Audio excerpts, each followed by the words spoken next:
Hey, my reactor. So we back with Rebekah, woman of the Bible, for colored woman. Rebekah, a woman of obsessive love. Rebekah was unable to have children for nearly 20 years after marrying Isaac. But Isaac prayed for his wife, and finally Rebekah conceived twin boys, Jacob and Esau. Although Esau was the oldest and entitled to his father's inheritance and blessings, Rebekah favored her younger son, Jacob, and desired that he take the place of Esau as the inheritor.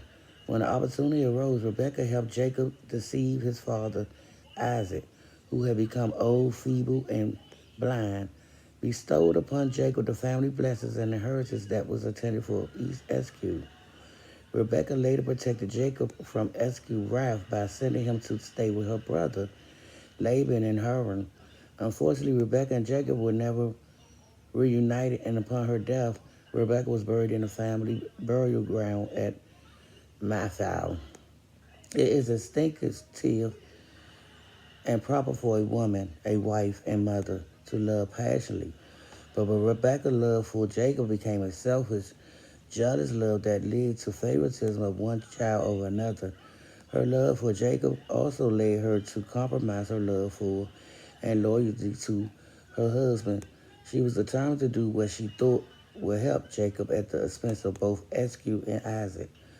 Unlike Rebekah's case, sometimes we hear that crime or passion has ultimately led to the death of innocent people.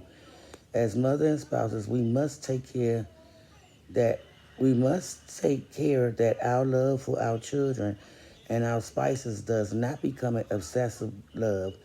A love will allow us to succumb to the temptation of Satan to betray moral ethics, covenant relationships, and spiritual commitments.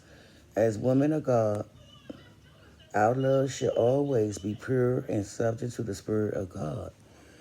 God's love for us serve God's love for us serves as the ultimate true example of pure love. A love that is unconditionally shows no bias or favoritism and not jealous or boastful. Unselfish, unselfish motives or desires define pure love. It always protect, always trust, always hope, always preserve, and all above never fails. And we moving right along to Racheal. Racheal don't have a picture. Racheal, taking care of business. What was Racheal doing when she met Jacob, the man who fell in love with her? We often hear about how Jacob was smitten with Laban's pretty daughter.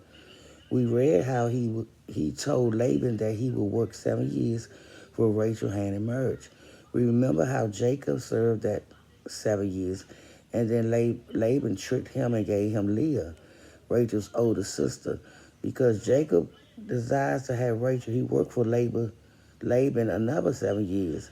But what made Racheal so attractive that she was worth 14 years of labor? Was it simply her beauty? Or did Jacob see something else in a young woman? Perhaps Jacob realized that Racheal was a woman who was taking care of business. When Jacob met Racheal, she was not sitting around waiting to be rescued from her single life. Racheal was working. She was taking care of her father's sheep. In fact, her future husband rolled away the stone of a will to aid her in work.